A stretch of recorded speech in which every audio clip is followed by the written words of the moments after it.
What can I do when I'm stuck inside you?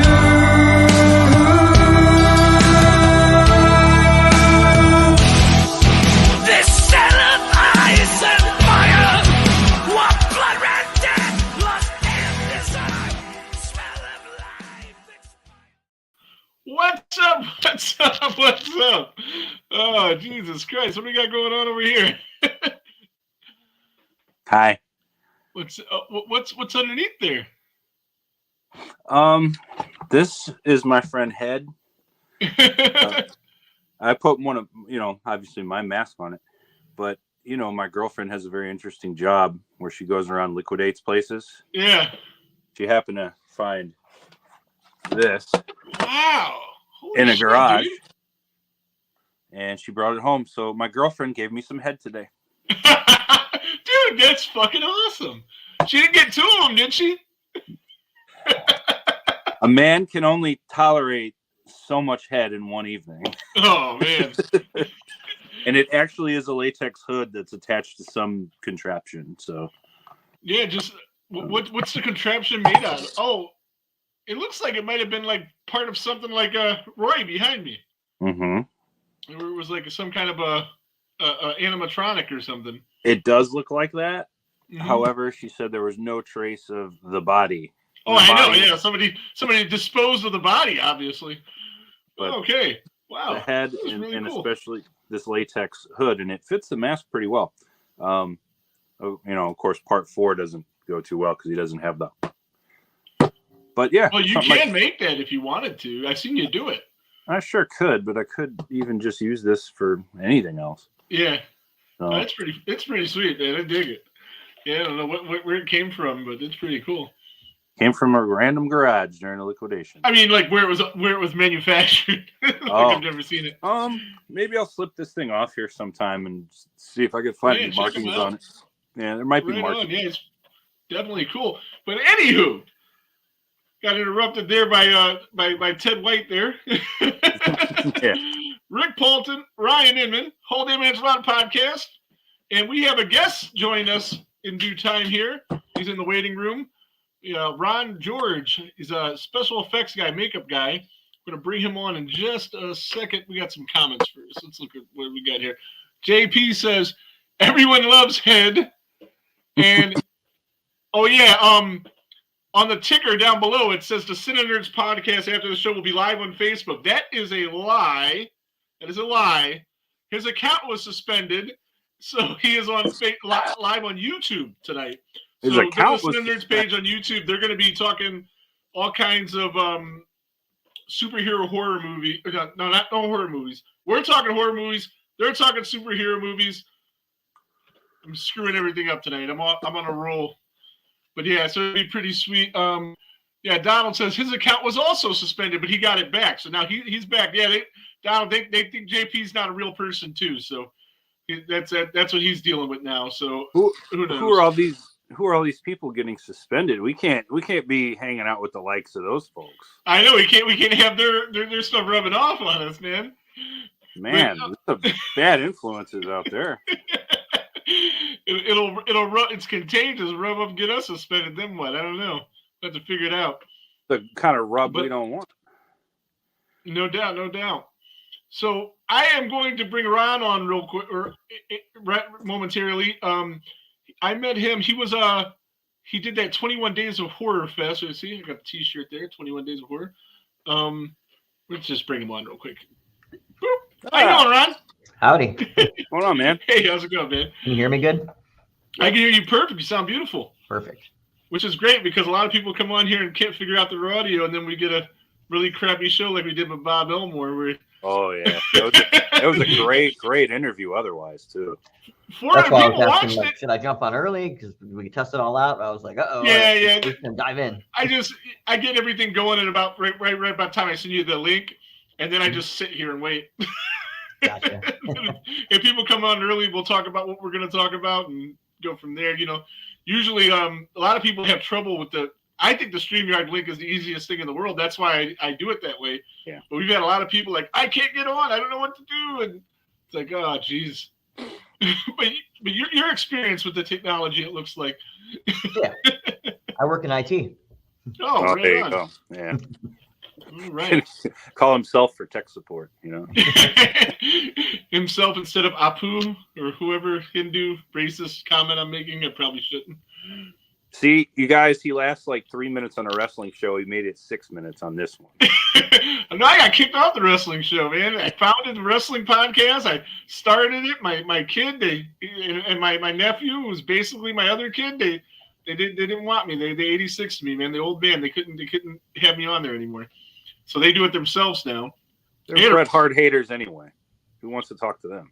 Yeah, no doubt. But they really did. Check out the Whole Damn Enchilada Wrestling Podcast on Facebook and Spotify. They don't post on Spotify. I posted 4 of them on Spotify because they don't know how. And but they did a really, really good show yesterday. It was very entertaining. I really liked it. So check them out and let them know how they're doing. But so you were are you the founder of the 21 Days of Horror? Let's talk about that first, since that's how we met. Yeah, Was this the first year of that? It's the first time I heard of it. Yeah. I'm a big horror fan, so I used to run the 48-hour film project.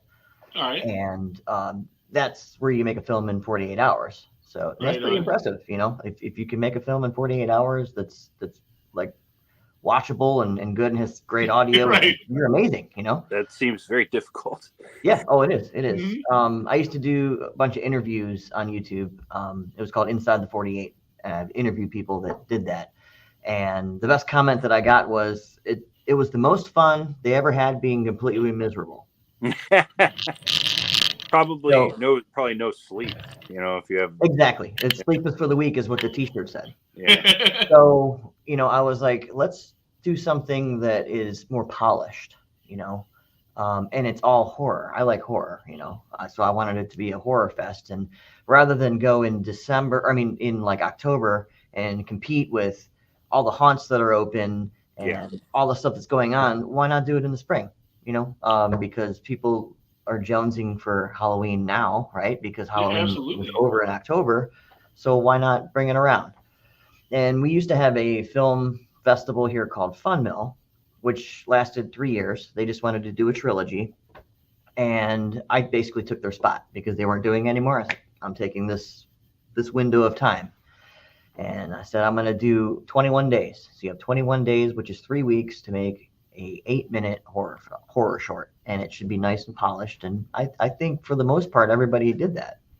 I think you only saw the second half, right? Yeah, I came to the second half because I was working for the first half. I would have went to both. But I seen all the movies for the second half. I liked every one of them. There was one that I really didn't dig too much, but for the most part, like what was there? How many movies were there? 7, 8, 10? There was 13, 11 right? in each. There was 11 in each group. All right, yeah. See, but out of 11, 10 of them I really enjoyed, and the 11th one wasn't bad. I just didn't dig it too much. And everybody has their own taste. So right, you know. right. But it had something for everybody of their own taste. You had some comedies, you had a more, you know, stuff that was actually scary, and then you had like campy things, and then like that mockumentary I shared on the page. I really liked that because I'm a big Friday the 13th geek.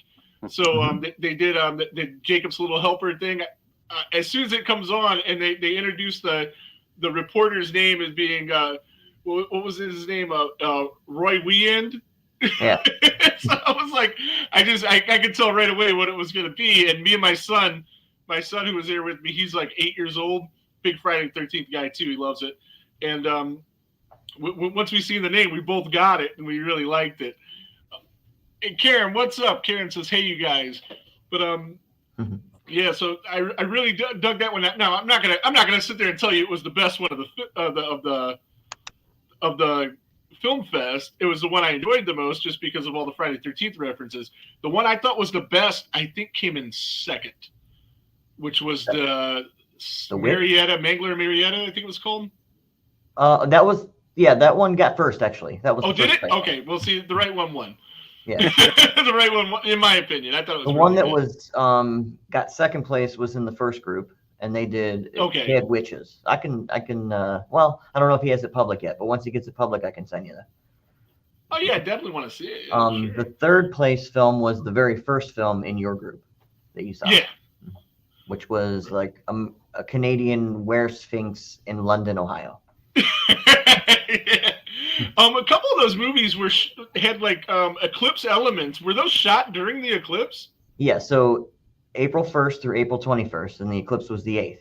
So I had said, okay, cool. you So know, they incorporated if that. you want to use so basically what it was is they had elements. So they each drew a subgenre on April 1st.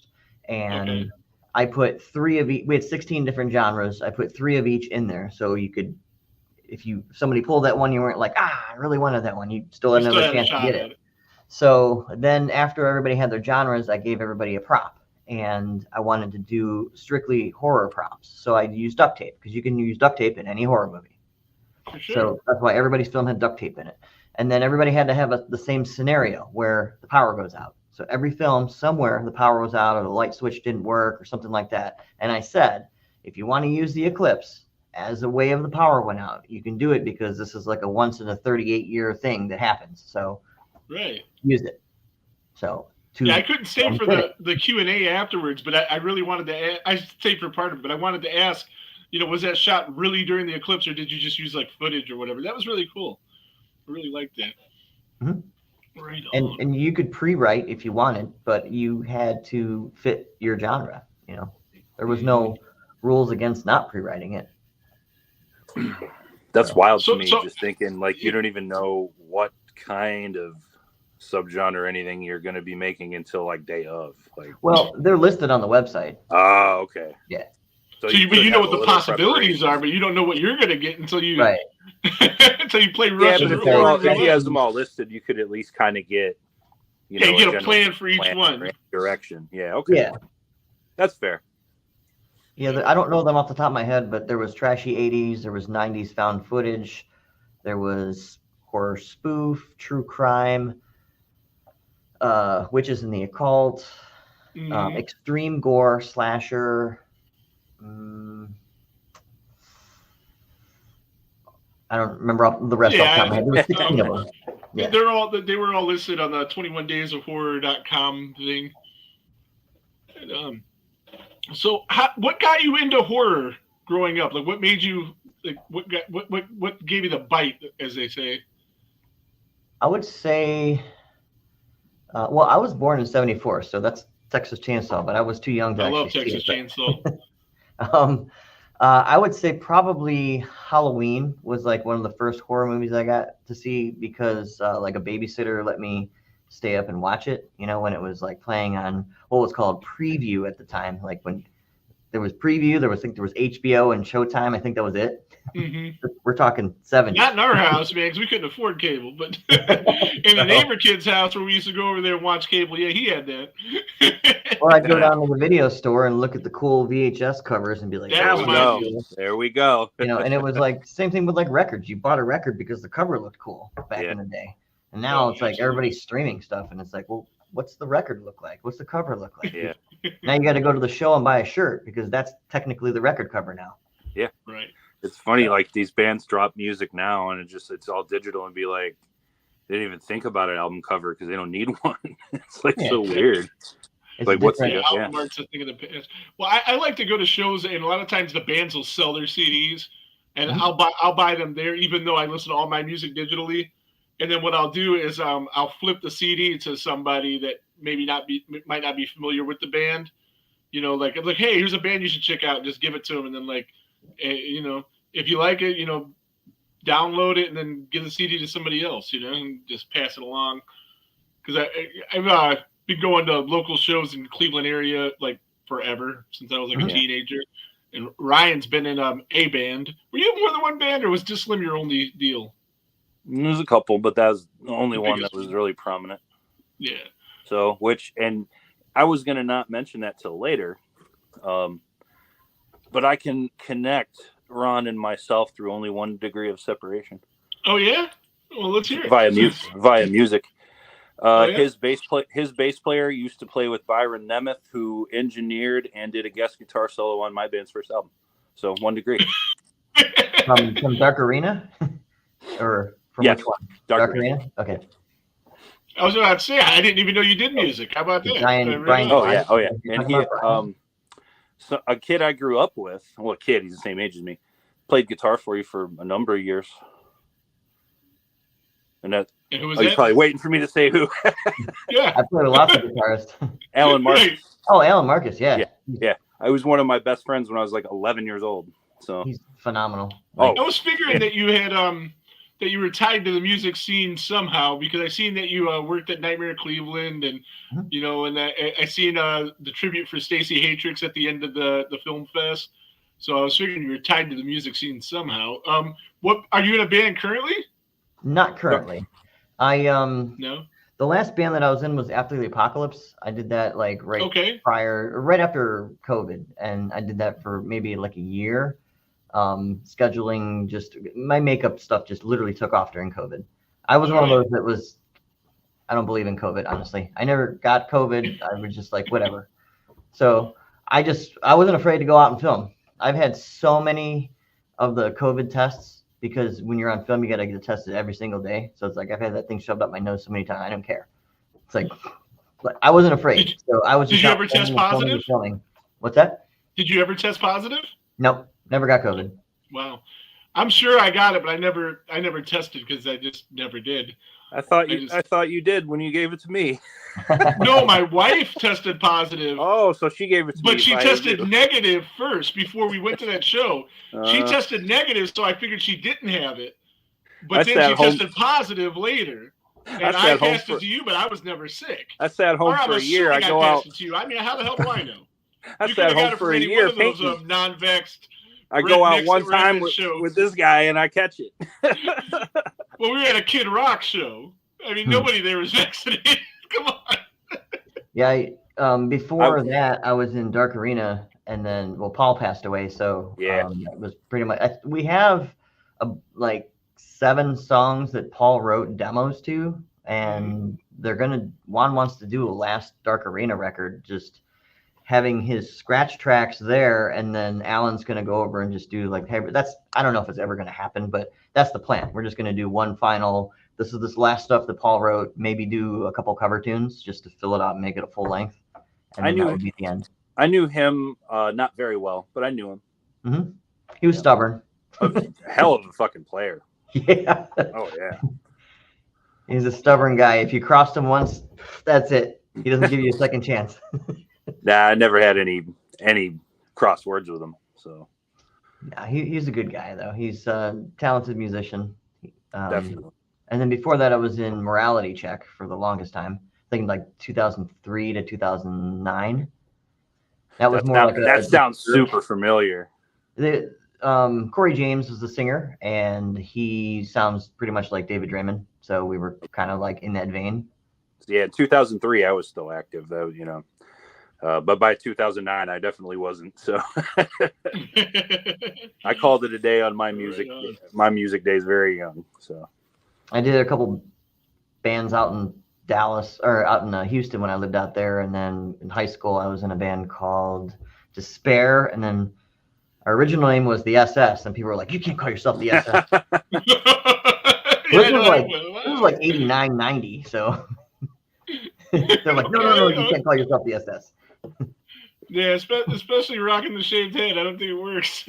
Well, I had like super long hair. I had like Dave Mustaine hair. Oh, okay. Well, that's good. At least you had that going for you.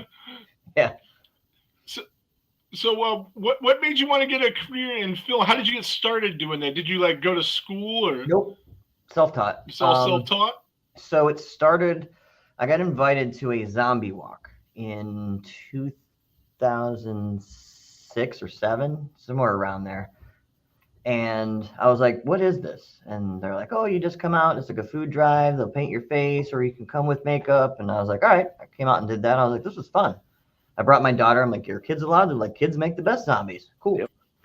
So I did that. And then I was like, this is cool. When's the next one? So they had another one that same year in the fall. And I went back and I was like, I wanted that same makeup guy, because I was like, he did such a cool job. And he wasn't there. A different guy did it. I think David Greathouse did my first one. Okay.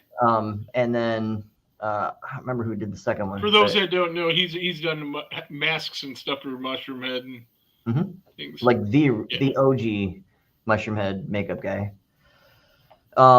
So then, like, the second time it wasn't as good, but I was like, cool, I want to be friends with you guys because this is cool. I need to like get the ins and outs. Half those people that were doing the makeup worked at Bloodview Haunted House. So they're like, you should come up here and work with us. And I worked third shift at the time. And so I would kind of go up there, do some makeup. Well, actually, I would go up there and like kind of act for a little bit because it was just like all volunteer stuff. And then as the years went on, they would say, hey, you know, we need some help doing makeup at the zombie walks. And I was like, well, I've never done makeup before. And they were like, well, how do you mess up a zombie? Yeah. I was like, well, that's a good point. So I said, well, I don't have any makeup. So let me borrow some makeup. And I was terrible. I was horrible. I didn't know how to blend. I didn't know how to do anything. I'm like, well, this is fun. Just show me what to buy. So I bought all the stuff they told me to buy, and then I just practiced on my daughter. She was like my guinea pig. And the next year, I was like, okay, I want to do makeup with you guys. They're like, okay. So I still didn't feel right charging people $10 for makeup. So I would just kind of do it for $5. And then the next year, I was like, I got a little better, and I started doing makeup for people at Halloween. And I'm like, okay, well, maybe I can charge $10. And then eventually, I just got good at it. I found my niche where I could do like the gore. And I was like really good at that. And people were coming to me, and I would go to the zombie walks, and there would be a line of people waiting to do makeup for me. And I'm like, well, these other guys are open over here. And they're like, well, no, we're waiting for you. And I'm like, Nice. It's just a weird feeling because like, I don't feel like I'm a celebrity, you know, but it's just like, they were just wanting my makeup. And I'm like, I don't know. It's weird. It's got to make you feel good about your work for sure. I don't know. I've seen a lot of friends of mine over the years get some little piece of fame, and then they get the ego, and then the attitude changes. And I'm like, I never want to be that guy. So it's like, I've always put myself in check. So eventually I made a Facebook. I was taking pictures of people because I wanted to build a portfolio, because then I could say, well, here, this is what I can do. This is what I can do. And they're like, well, what are you doing with those pictures? So I was like, I made a Facebook like page, and I would just post them there, and then people could download them. And then that got popular. And then I just made a regular website. And then it's like, I don't really promote myself, but it's just word of mouth that I've gotten like ridiculous amounts of work. And the website, I guess that helps too. So that's literally how it started. And then I was just doing literally the zombie walks and then makeup for Halloween and then like at haunts. And then I was like, how can I get into film? That would be cool to be in film. I go, well, I guess you got to go to school for that. So a friend of mine said, hey, I'm doing a music video and we want a bunch of blood and guts. I'm like, cool. Like, you're the man. I'm like, all right, well, let's do it. So on that music video, which never came out. Okay, I was just going to ask, what was the video? The band broke up, yeah. There was a girl that was one of the actresses, and she said, hey, my boyfriend's doing a film, and they need a makeup artist. So she introduced me, and I went over there on that film, and I did the makeup for them. And then on that set, there was a guy that's like, hey, I'm doing this short film. I need a makeup artist for this. So I went over there. And then on that set, somebody's like, hey, I need a makeup artist here. And then the original guy was like, hey, we're doing another film. We need you to come back and do makeup. And that's literally just how it happened. Right place at the right time. Right Never went to school, just kind of grew with it. Again, I'm not the best. You know, I'm good at certain things. And I think other people are way better than me at other things. But if we work together, then we're an amazing team, you know. I don't really claim to be like the best. Everybody's like, oh, you're the best. No, I'm not. I'm good at the core stuff, but I'm not good at everything. I was trying to find, I got some pictures of my son that it might even have been you that did them at the zombie walk in Lakewood. It was 2 years ago. Okay. There was I'm pretty sure I seen that you were there, you know, and there was only one guy there when we were there. So it might have been you, but I can't figure out how to get to my email on this computer to pop up the pictures. But they were really, whoever it wasn't you. They did a really good job with the kid. I think it was though. I'm kind of thinking it was. I'll send them to you later, and then you can tell me if it was you. I remember those photos. Yeah. Yeah, because we went to a haunted house or something that night. So, but yeah, he had like his whole face was like somebody ate it, and you know, kind of gory. And then like there was like cotton that you used, and then some other stuff. Yeah. Yeah, it was really cool. And yeah, he looked really good. And we couldn't stay for the whole thing. We couldn't stay for the actual walk part of it because we were going to a haunted house. It was like a halfway to Halloween thing, I'm pretty sure. But yeah, we go to a lot of haunted houses. We really dig that. And our friends at Halloween Haunts 365, we cover haunted houses for them because they're out of New Jersey. Yeah, they're out of New Jersey, Philly, over that way. Yeah, South And Jersey. so they can't get to the haunts in Ohio. So I usually cover those. I've been covering those for them. But I seen that you worked at haunted houses. How did you get into haunted houses? Did you act at haunts or? So yeah, I acted for a little bit at Bloodview. That was like the first one that that's like what got me my start when I got invited to the zombie walks. They were like, you should come out here. So then I transitioned from like acting there to doing makeup, because I don't like putting the makeup on me and acting. I'll do it if I have to, but I'd rather just make people look disgusting. Right. So from there, I went over to Fear Experience when it used to be in Parma there. And Fear Experience, was that on the old Value City? yeah, it was. Now Upper it's Park? a U-Haul or something now. Yeah, Upper Park. Yep, I know exactly where that is. So Nick and Max were the co-owners of that, and my friend Joe Shaw, who's a makeup artist, he's like, hey, come on over here, we need some help with makeup. So I went over there, and they're like, all right, you're going to be in this room. I'm like, well, I'm here to do the makeup. They're like, I don't know who you are. I need you in this room. So I had to like act the first year. And I'm like, okay, I'm just going to suck it up and just do it. And then at the end of the year, they're like, oh, why didn't you say you did makeup? I'm like, I kind of did, but I just kind of like did my dues so that I could get my foot in there. And they're like, okay, yeah. So then I was like the makeup artist the next 2 years. And then the building, they were leasing the building, and U-Haul came along and bought the building. So then they were just looking for another place to go. They didn't want to downsize because you've already built up a reputation, and why would you downsize moving somewhere else? So they were trying to find some place that had like the equivalent. So then I didn't really do anything for haunts since 2016. I think this was the last year they did it, 2015 or 16. Now, is that the Fear Columbus? Are they the same people? It is. I'll get to that. Yeah. Okay, so, sorry. Yeah. So then Nick bought 13 floors in Columbus.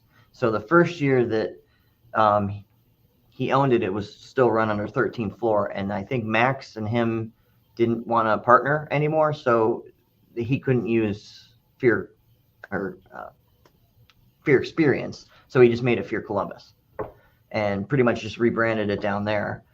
He had containers of all the sets and props and stuff from from Fear Experience, and just kind of put most of that stuff down there and just kind of rearranged it. And they run an amazing set down there. And then I would volunteer. It's just I can't drive an hour or 2 hours to do that every weekend. I would just go down there and like guest makeup and whatnot. But they have a phenomenal set down there, great setup, and it's very well tightly run. Like he knows what he's doing. Good businessman down there.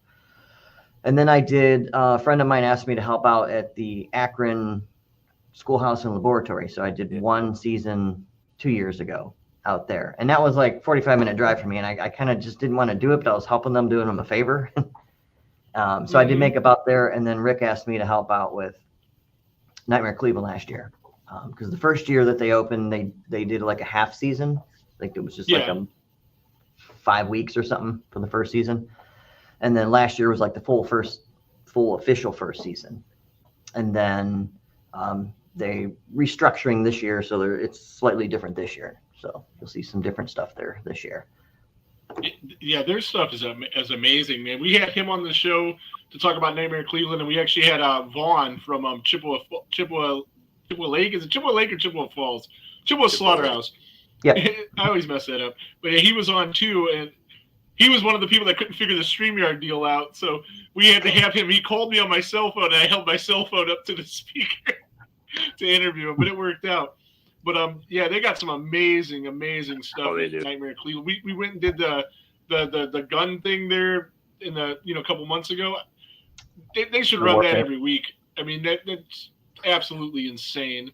I would go every week. I would literally go every week. 3 times this summer. So I think the next one's in June.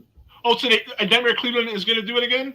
Yeah, I think the next one is in June. Don't quote me on that. I don't know. Okay, cool. I heard that they were going to do it again, but I wasn't sure. Mm-hmm. And Fear Columbus they did 3 of them. So I wasn't sure if somebody was mixing up Fear Columbus with Nightmare Cleveland, because I can't drive 2 hours to Columbus, Right. I mean, I could maybe once, but Nightmare Cleveland's 5 minutes away. And sure. I don't know. I haven't been to Fear Columbus, but I don't think it's going to look as cool inside. It can't. Well, it's different. So, Yeah. and that's one of the big misconceptions too with being in the haunt world. You have like one haunt that's like, oh, don't go over there, come see us. Okay, so I'm gonna come see you, and now what do I do tomorrow? Mm-hmm. Do I come back and see you again, and then next No, week, do I come back over here? No, the job of a haunt is to, when I'm there, you entertain me the best that you can while I'm there. And the average person isn't going to go to Nightmare Cleveland every weekend, or they're not going to go to Bloodview every weekend. They're going to go here and here and here and here and here. And you're just supposed to get the best show that you can while you're there. And we're supposed to, the people who work at the haunt are supposed to give that customer the best. It's not supposed to be a competition. It should be, come here, we're going to amaze you, and now go over there, and they're going to amaze you. It should be like that. But instead, it's not like that in the haunt. Yeah, there's a lot of politics from what I understand. Yeah. So I'm sure. Yeah. You're going to Fear Columbus is awesome because I've heard it's awesome from so many people, but just Nightmare Cleveland is just totally set up for that. Get a gun and go kill alien zombie things. I mean, it's a walking video game, and I thought that when I first walked through it, and I told Stitch, I was like, dude, you guys got to get guns and go through it. And he was like, well, just On that note, he had already had it planned. Yep. But I would go to that every week. I wouldn't go to the regular haunt every week, but I would go to the gun thing every week. Mm-hmm. And it's a totally different crowd. Your haunt people are not coming to do the gun thing. It's different, totally different crowd. They're not there to get scared. They're there to shoot. They're playing Call of Duty while they're in there. It's real life Call of Duty. Like real life Resident Evils. So I think you go intense, through 4 at a time. I think that's how it is. I told him I can't do the summer. We stuff. had 4 in our I'm party. too busy with movie stuff. But yeah, they first started doing this at Fear Experience, and then Fear Columbus carried it over because they already had all the equipment, and then Nightmare started it this year. Man, so. Rick, you're really selling me on this. I might have to check this out.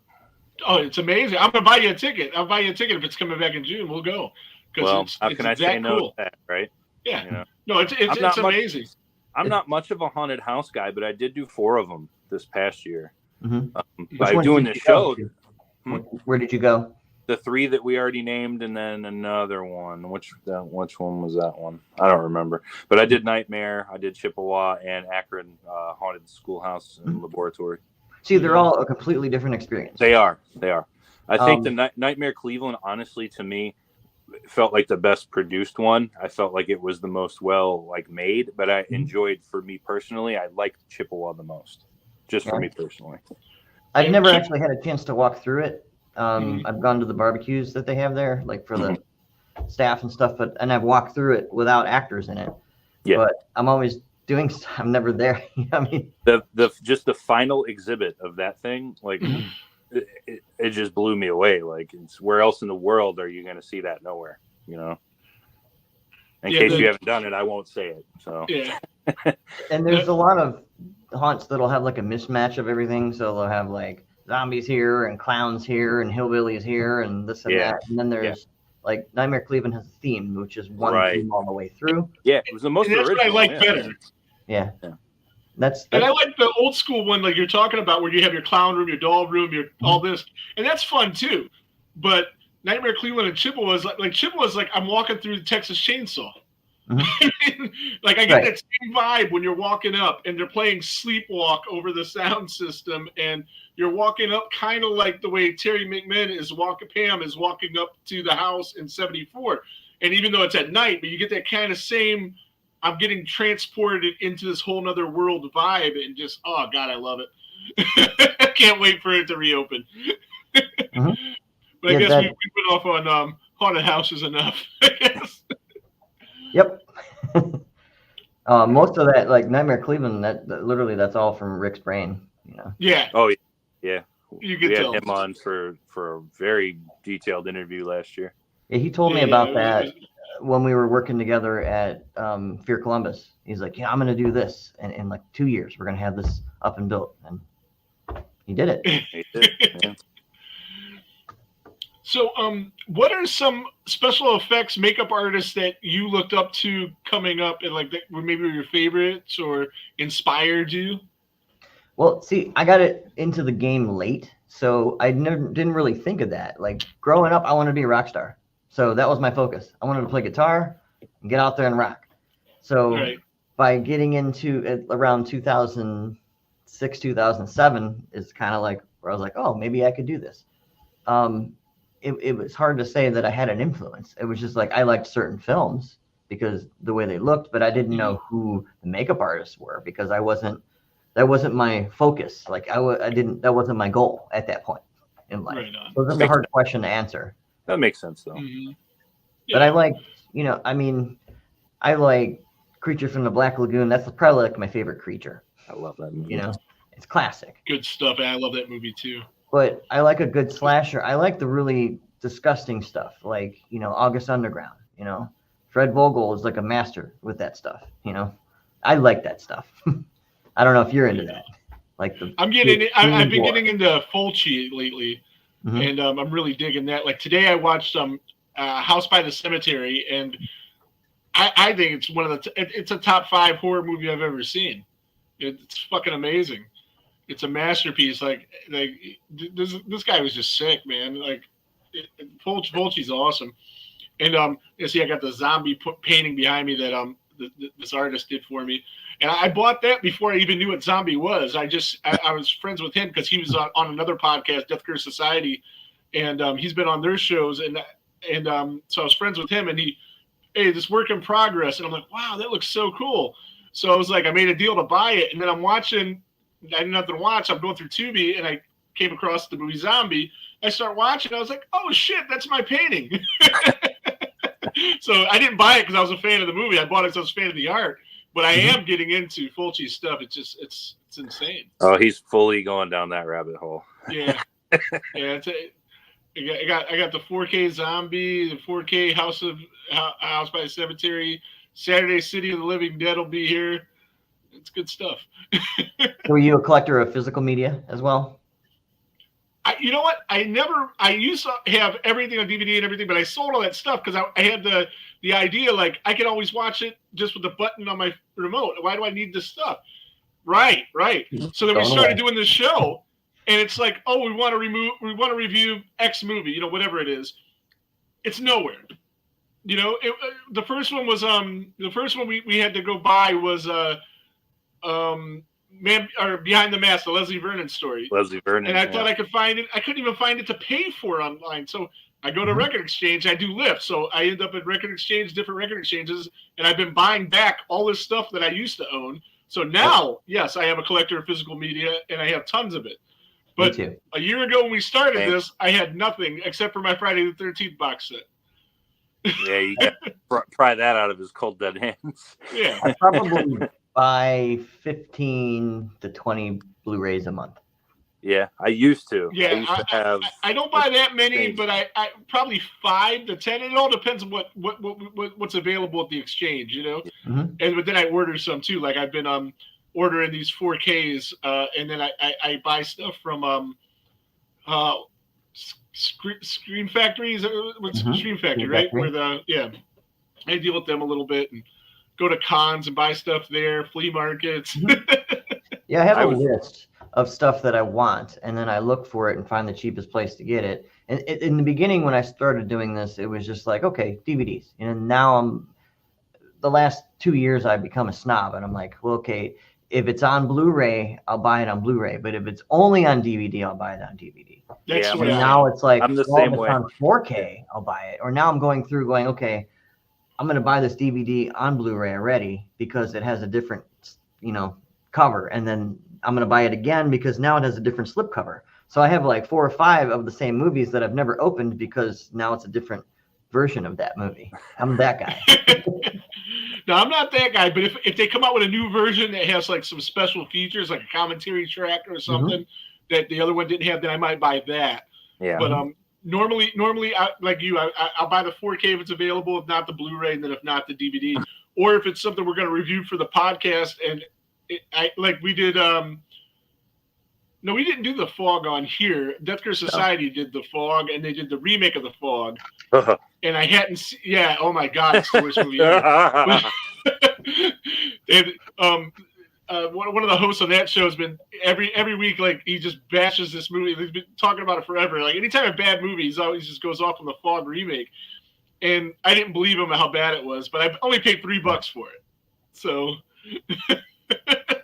Yeah, I didn't care for that one.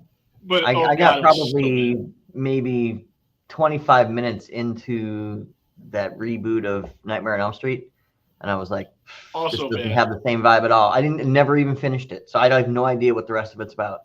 It doesn't matter. It's just horrible. It's not CGI good. Freddy Krueger face, and my God! This past year, January, I bought myself an all-region player. So I was like, now I'm buying all the stuff that I've always wanted that they never had in the United States. So now I'm going down that rabbit hole. Nice. I did that. I actually had that way back, like the region-free like DVD player, like when those became like a thing. Because I remember region 1 and 2, and yeah. I got the region-free Blu-ray 4K player. So that's cool. All in one, yeah. It was expensive. Yeah, I think I'm going to look into get one of those myself, because sometimes I'll be on eBay and looking at something, and then like it's like Australian version or something. Yeah, it might not play in my player. It's been and then years. I can get a lot cheaper. I think we're 1, like Europe's 2, and like Australia's 3 or something. Something like that. Yeah, it's something like that. Have you seen Beaten to Death? No. That's a great film. It's like Australians' Texas Chainsaw Massacre. Look up the trailer. It's amazing. Right, I'm in. I'm going to write that down. Beaten to Death. Mm-hmm. You know what year? Like a year and a half ago. Oh, okay, newer. Okay. Yeah. Mm-hmm. What is your favorite underrated horror film? Ooh. Both of you guys. I don't know, man. I just like so many different things that it's hard to pick. Like a favorite. I got my favorite franchise, obviously. I love Texas Chainsaw Massacre. No, something that's underrated. Underrated. Mm-hmm. Just seen a really cool movie last week, because we did 1979, the year in horror, last week, and what was it called? Beyond the something. That was one of your picks. It was one of my picks. Yeah, it was really cool. It was an Italian horror movie. That's the wrong notebook. Eyes of a Stranger. Eyes of a Stranger? Yeah. Not Eyes of a the one with what's her name? Jennifer Jason Leigh, when she's like the blind chick. I don't know this movie. That was 80. What year was that? 83, 81? 81. 1981. Yeah. That one's really underrated. And going back to 79, because we ranked those, and I'm the only one of us that had this in the time. I think Driller Killer is really underrated. Yeah, I really do. It feels more like it feels like more like an art house film than just a slasher movie to me. It actually had, and Abel Ferrara, the director, went on to make King of New York, Bad Lieutenant, like good Hollywood movies. Beyond the Darkness was the movie I was talking about. That's the one. Mm. Yeah. And that's it's something a lot of people aren't going to know about. And I watched it just because when we do the year in horror, we'll try to find we rank the best movies of the year. But what I'll try to do is I'll rewatch stuff that I know that they're going to talk about that maybe I don't remember so good, but then I'll also try to find something that nobody's going to pick, so either I'm going to talk about it being really, really bad or I'm going to talk about it as a hidden gem like Beyond the Darkness was. And I really like that. But I think that's because I'm in this whole Italian horror phase in the last month or so. I think Halloween 6 is really underrated too. People hate that movie. I don't get it. Did you see The Pact from 2012? That's my underrated favorite. Mm-mm. Right on. They even made a sequel to that too. The Pact. I wrote it down. I have not. 2012. Yeah, right. Mm-hmm. Right on. So was that something that came out on a Shudder or something like that, or? No. It was out. Yeah, it was out in theaters. Okay. I don't even recall hearing about it. I don't either. Yeah, it was a good film. It was very different. It's hard to describe without giving it away. Gotcha. That's so big. Yeah. So. What about overrated? What about overrated? Yeah, overrated. Like films that people love, like classics or whatever. That you're just this ain't that good, man. I mean, I like the original It, but I didn't care for the remake. I think that was way overrated. I never saw part 2, but I saw chapter 1, Yeah. and to me, that was modern day Goonies. I like the original better. Yes, For sure. absolutely. I didn't like chapter 1, so I never bothered to see chapter 2. I bought it, so I have a complete collection. Never watched it. One of these days, I will. Yeah, both of those films made a whole lot of money. That's for sure. I think they're number 1 and number 2 grossing horror films of all time, or number 1 and number 2 R-rated films of all time, not just horror. Really? Yeah. That's crazy. I didn't know they were that successful. And if they're not still 1 and 2, then they're in the top 5. I mean, they were 1 and 2 at one point. Mm-hmm. They made like $1 billion or something. I mean, they made a lot of money, like stupid money. I know it's not horror, but people probably hate me for this, but I think Nightmare Before Christmas is way overrated. I agree. And I like Tim Burton. Mm-hmm. That is horror. You don't think that's horror? Yeah, it is. I mean, Yeah, not it is. scary horror, but it's gateway horror, they call it. Yeah. That's We have the genre. whole that comes up a lot, like what's horror, what is horror on this show, where we talk about like some people on 79, we have people in the comments saying Alien wasn't a horror movie, and I'm like, the first one fuck you, it absolutely isn't. was. Absolutely is a horror movie. Absolutely, but none of the others are. Just the first one. Yeah, just the first one. I'm curious about the new one. Oh yeah, definitely. Right. Brett Wagner was almost in that movie, if I remember right, from when he was on the show. Yeah. Mm-hmm. What's up, Jared? Halloween Haunts 365 said, "What's up?" Hey Rick, He's a guy like we were just talking about earlier. We just had a 10-minute conversation about haunted house stuff, man. You missed it. You're gonna have to go and watch us on the replay. He's the expert. Yeah, he's a big haunted house guy. He was on the show last week with the 1979 horror. We were trying to get him, and he does a horror podcast as well. It's a haunt podcast called the Horror Shed Podcast with him and Brian Emmenizer. We were trying to get both of them on. Brian, I think, caught COVID, as we were talking about how COVID isn't real, man, but he had it.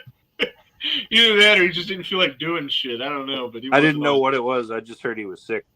Yeah, So, I like- know. I don't know what he had either. But like 5 years ago, it would be like, oh, I have the flu. Yeah. Well, can you come to work tomorrow? You can be okay tomorrow. Well, now it's like, stay home for 5 days. No, when are we gonna start calling it the flu again? That's what I'm saying. I got a friend that works for the Illuminating Company, and they had a thing that if you even had any of the symptoms, you had to stay home for like 2 weeks and paid too. So that dude didn't work for like months, man. If he was getting paid, I mean, Getting paid like crazy too, man. Hey Rick, though, I want to answer from you on this one. You can't weasel What's your way that? out. What's that, underrated horror movie? Overrated. Oh, Yeah. overrated. Overrated. I'm not good at these on the spot questions, man. I'm the guy asking the questions, sir. I'm not the guy that answers them. Overrated horror movies. I don't know, man. I don't know. Listen to him. I got nothing, man. I mean, I can sit here and mumble and stumble over my words for the next 10 minutes, but I'm not going to be able to come up with anything. I think you know what my pick is, and people want to kill me for it. And just because something's overrated doesn't mean I think it sucks. No, it doesn't mean it's not good. No, not at all. Not at all. It's still very good, but it's not. And it's 1974 Texas Chainsaw Massacre is overrated to me. Oh, 100% not. No, that is one of the greatest films of all time. No, I absolutely love it. No, I like it. It's very. Yeah, no, I know you like it. Yeah. But I don't think it's overrated at all. I think it's one of the best. I think like when you go to the big four, like Nightmare 1, Friday 1, I mean, it definitely holds up and is better than some of those. I like it better than Halloween and Nightmare. No. Yeah, look at technology then and technology. Sure. From 74 to 79 or to 81, Yeah. But the movies were so much better without the technology. I think it's better than the first Friday the 13th, and I'm a way bigger Friday the 13th fan. Oh, really? I didn't know that. When I say technology, I'm not talking about like the CGI stuff. I'm talking about like the way that people did practical effects. I think got better. Obviously. Well, I mean, even just the story in and of itself too. It just But if you look at those shows like on Shudder and whatnot, where they show you the history of that, and half those never got made or almost didn't get made because half these people didn't get paid because the budget ran out, or they just kind of just shoveled through it. Yeah. Well, And Texas that happens Chainsaw a is one lot of those until movies. today. It got made, but a lot of people didn't get paid. Or Yeah. you could be like John Larroquette and you just got paid a joint, you know? Yeah. To narrate it, right? Yeah. Yeah. That was. We had a couple of those guys on the show. We had John Dugan on. We had and Alan Danziger. They were on the same show together. It was really cool to have them. Oh, that I was think they were like our first big get. And then that one guy had his check in his pocket when he rolled out of the wheelchair. That was like the last day that they shot. His final check was in his pocket as he was rolling down. Oh yeah. Out of the van. Oh, what the hell's his name? I can't remember his name. Franklin? I can't even remember his name on the show or in the Did movie. you like Franklin. the Netflix? Franklin? Yeah. Yeah. Did I like what? The Netflix Chainsaw Massacre? The one that came out like 3 years ago? I watched it the first time and I didn't like it, and I watched it again and I kind of liked it. I mean, Texas Chainsaw movies, I like all of them. Mm-hmm. I don't think there's one that I don't like, that I hate, but I'm not going to sit here and tell you all of them are good movies. No. I think the only one that's a good movie is the first one. I agree with that. I like the suspense and the special effects gore and all that stuff in the Netflix version, but there was a lot of missing logic that didn't make sense. Right. Sort of like, okay, they needed the keys for the bus, but yet all the power's on in the bus and they're partying in the bus. Like, how did that happen? Right? And the bus was like 10 times longer than it technically was when they're all partying in there, right? Right. Some of that just didn't make sense. I was just it kind of looked like it was like they didn't really try really hard like in that movie. Like they used one little area to shoot the movie, and like that little strip, and the strip that was like kind of in the middle, like it was obviously just built for that. It wasn't a real place. It was okay. And these kids actually have the money to own that now. Yeah. And they didn't know that lady still lived there. Like, come on. The end was the best though. When the Tesla's driving away and the sister got her head cut off. Yeah. Rick actually had a good idea. You brought up the paycheck in Franklin's pocket. Mm-hmm. Yeah. When we had Alan Danziger and John Dugan. John Dugan, yeah. He's just like, man, I get these, residual checks for like 20 cents. I don't know what the fuck to do with them. Rick's like, you should frame them and like autograph like a thing with a certificate of like authenticity from you and be like, this is a residual check from the original Texas Chainsaw Massacre. A fan would want that because how often are you actually going to get that? People would pay hundreds for that. People would pay hundreds for that on eBay. Oh, for sure. Yeah. But actual, from a film that big? An actual residual check from a classic horror movie like that, framed and signed by the, actor. Right on. Fuck the 20 cents, man. You can get a few $100 for that on eBay. Yeah. Oh, yeah. Deposit that in your account for what, Yeah. Oh, sell them. And then also we had Ken Sagos on, speaking of checks, from Nightmare on Elm Street Part 3. Kincaid, yeah. And he was shooting Part 4. And it was his death scene, and he started crying. And Robert Englund actually like broke character, like between scenes, and went up to him and hugged him and like consoled him. He's like, "It's okay, Because Ken was crying. He's like crying. He's like, a lot of people die in movies. And Sagos goes, "I don't care that I'm dying. This is just my last paycheck." Yeah, some of these guys have been like real crazy. The fact that they even take the time to come on and talk to us just blows my mind. What about these guys that you grew up watching? What's that? Have you seen the movie Brain Scan? Yeah, I think that was underrated too. It was ahead of its time. You can't really remake it today because the video games are slightly different now. You can't have nobody uses CDs for the.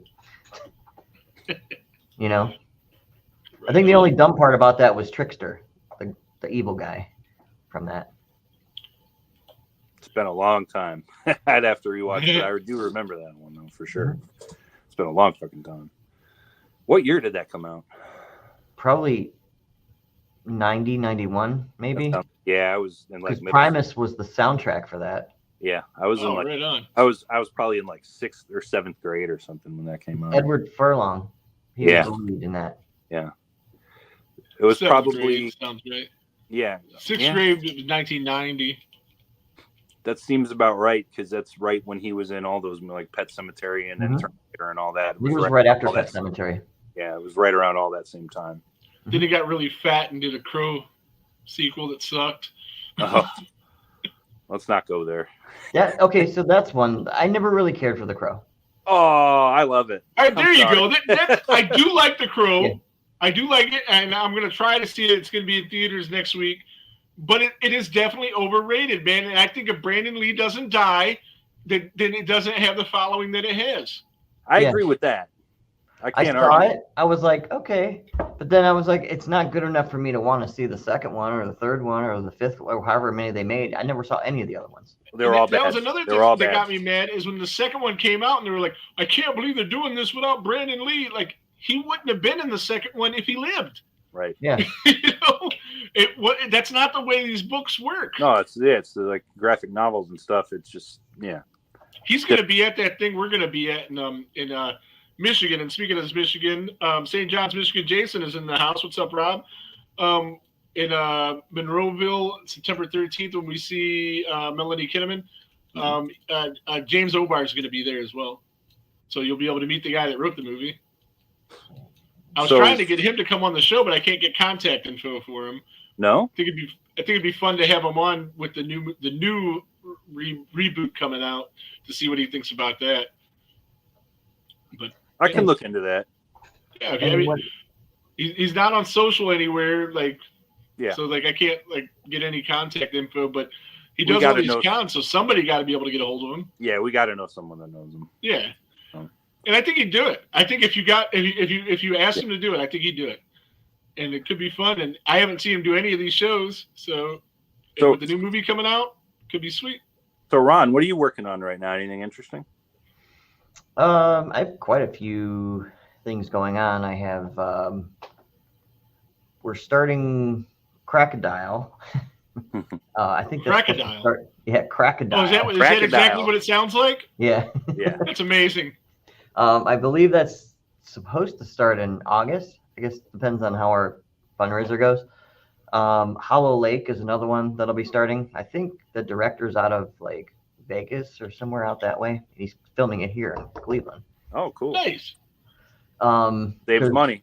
Roger Connors, he's part of that, and he did Meat. We filmed Meat with him the last year. It's a local slasher movie called Meat. There's a trailer out there for that. It's a LGBTQ slasher. It's pretty cool. There's lots of cool bloody deaths in that one. We're almost wrapped with this film called Falling Awake, James Naiman film. He also did the Kingsbury Run like 6 years ago. I don't know, local story here. I don't know if you ever saw that one, Kingsbury Run. I don't think I've seen it, but I definitely heard of it. Mm-hmm. I remember the band. And don't you have another film fest coming up? Well, I have some films that I was part of that are in Horror Hotel. It's not like my thing, but I promote everything. Right. Absolutely. I'm a promotion whore. I promote everything. Horror Hotel is going to be in. Is it going to be in Westlake? No, I think it's at there's a hotel by the airport is where it's at this year. We're in a hotel. I live right next. Me and him live either side of the airport. I live east of the airport. He lives west of the airport. Yeah. So we can get to this thing very easily. Well, I live very far south, but right now I am right by the Oh, airport. okay. Your summer estate. Yes. So, my seasonal residence, as it were. For the past 12 years, they had the original owners had it, and they sold it last year. So now like 6 or 7 people bought it, and they're all friends of mine. And they run it now. And they asked if I wanted to be, buy in or whatever, but it's like I wanted to do my thing, and I didn't want it to get confused with, what I mean? I wanted just to have a separate entity. So I'm promoting that because they're all friends of mine, and I promoted it before they owned it too because I knew the other owners. I promote lots of things, like I said. But yeah, that is in June. And they also did a film competition where they had a 5-minute film. So I was part of 4 of those.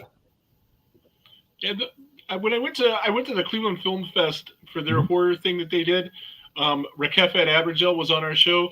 She directed a film called Still in that. Okay. And it's just amazing to me how you can, and then plus we are going to be appearing at Ohio TerrorCon in I will be August. there as well. Awesome. But we're gonna actually be doing a live podcast there. We're gonna have William the Refrigerator Perry, but Nice. not the refrigerator. William R. Perry. That's how I remember his name though. He did Nice. he Haven't heard that name in a while. stunts for Nightmare on Elm Street and stuff. He's gonna be doing the live show with us. And we're going to be talking to Bob Elmore a little bit. I don't know if that's going to be on the stage or we'll just going to go hang out by his booth. But he's definitely going to do something with us.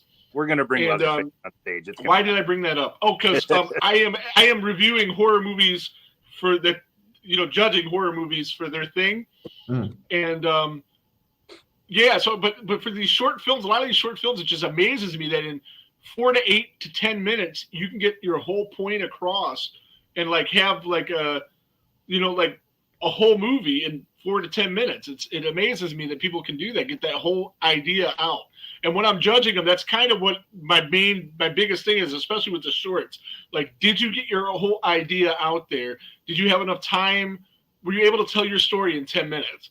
Because if it doesn't make sense and they just rush through it, or then But if they could do it, it's pretty cool, and it's a talent for sure.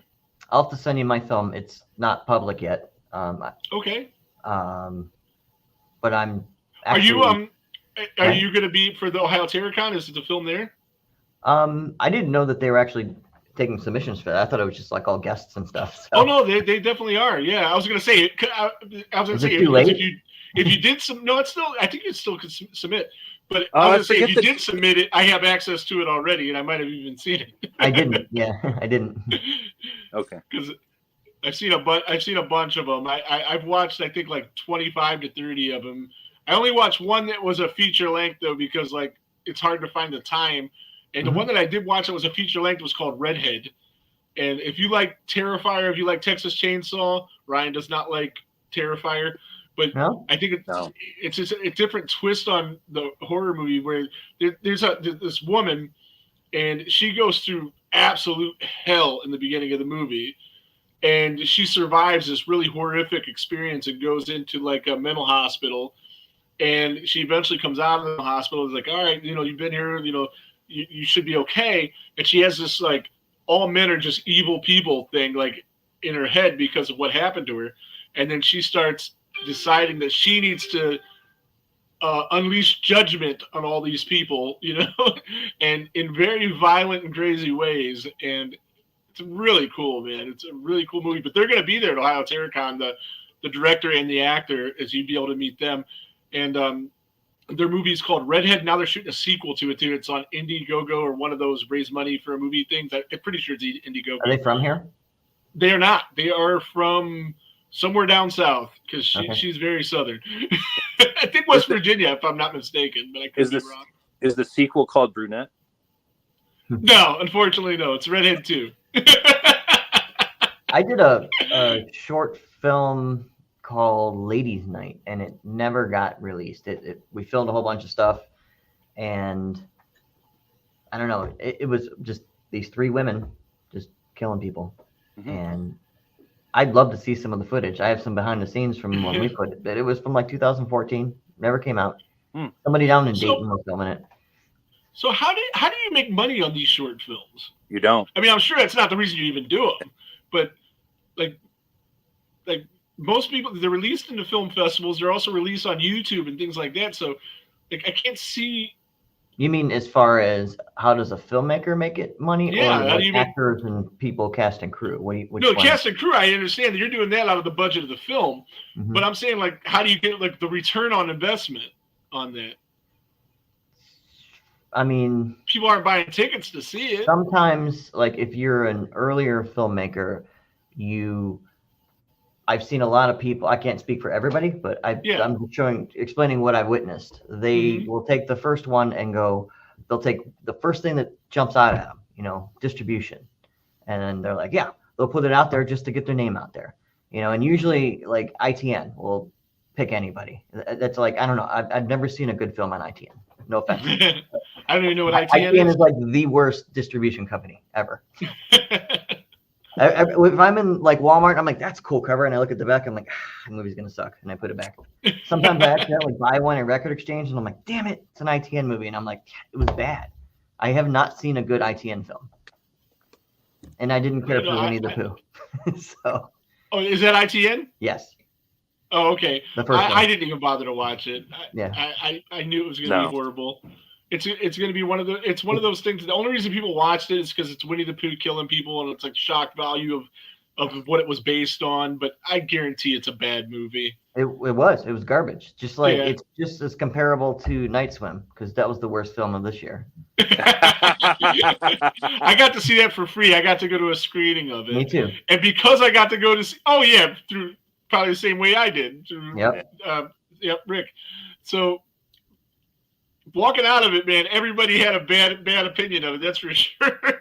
But seeing it for free, for me, I was like, I didn't hate it, but I could see everybody's point, like why they, it wasn't good. No, it wasn't good. But for free, get out of the house. Yep, I was okay. But Abigail, it probably is the worst one I've seen this year. Abigail was my favorite movie this year so far. Yes, Abigail, and I also seen that. Yeah, Abigail's amazing. You haven't seen that yet, have you, Ryan? No. I saw it for free the same night you went, and then I paid to see it the next weekend. Yeah, I almost paid again to see it, to take my kids to see it, but I didn't. I would, but I was seeing other stuff that's coming out. But yeah, Abigail was the best for the year, horror wise, for sure. Or the Shudder movie, Late Night with the Devil. I love that too. I saw it opening night. Yeah, it was so good. If you went to, have you seen that, Ryan? No. If you went to I went to Strongsville opening night, and on the billboard, it's such a long title. It said "Late Night with the D." I took a picture of it. It's on my Facebook page. You can scroll down and see it. That's where I seen it too, and I didn't notice that. Like a marquee of a porno house or something. Late Night with the D. Yeah. I liked the first Omen too. Thought that was great. They set it up perfect. It ended perfectly. Did you see the first Omen first, or did you see the other I'm Pregnant with the Antichrist movie, Immaculate? Which one did you see first? I didn't see that one yet. Oh, yeah, I heard that they were both pretty good in its own. Mm-hmm. I liked Immaculate a lot. Mm-hmm. I liked Immaculate a lot. And then when I went to see the first Omen, I think I liked it less than most people because of I liked Immaculate so much. So I was just curious what your opinion was on that. But if you haven't seen both, you're probably going to have a similar opinion when you finally see Immaculate. You're going to think, well, this was okay, but first Omen was better, just probably because you've seen it first. I don't know. I just like all that kind of stuff. The possession stuff. Those are good films. This just makes me sad because I realize now I work so damn much, I don't have time to do anything. Fun fact, I went and saw Hellraiser 2 in the theater. It was Halloween night. I was at the Great Northern Movie Theater, where it's like Packatans is there now or whatever. Yeah. But it was like the old movie theater there, and I was on Halloween night, and I was dressed as King Diamond, and I went and saw Hellraiser 2. Nice. That's awesome. Hell yeah. I think that was 88. North Olmsted, an independent company bought the theater that was in the mall, and they're reopening it this month, I think. I heard about that. Yeah. So that's good. More theaters is always good. But we usually go an hour. We're like an hour and 15, so we got to wrap this up. Okay. Because I got to get over and watch JP Cross's live tonight. Everybody, leave here, go check that out on YouTube. Good stuff. He's going to be on there with Ryan Newhouse. James isn't going to be there, but should be fun. So, we're going to wrap this up. And I want to thank you for taking the time to come on. We'll have you on whenever you're doing something. Just let us know. We'll promote it. And I did want to do a little bit of a review, but we're running out of time. So I seen somebody contacted me, Michael Columbe, and he did a movie called Grandma's Cookies with Eileen Dietz, who is Pazuzu in The Exorcist. And he gave me he shot that to me in my email, and I checked it out, and it was really cool. But we'll talk about that a little bit more in depth next week. Next week when we continue our Friday the 13th series, as you can see in the ticker down below, we are going to be talking Friday the 13th, Part 8. Jason Goes to Vancouver, a.k.a. Manhattan. What's up? Real quick, we still have Ron. Ron, why don't you let everybody know where they can follow you online? Oh, okay. Oh, yeah, that's probably a thing. So I have an official website, but I'm in the middle of overhauling it, so you're just going to see all the old stuff. But it's More Zombies and Gore, all one word.com. MoreZombiesandGore.com. Or I'm on Instagram. My Instagram got hacked, so I'm starting over, and I use that as a portfolio. So right now I'm on 2019 as far as uploading pictures. I'm trying to do it in order so people can see progression. But that is RGSPFX_official.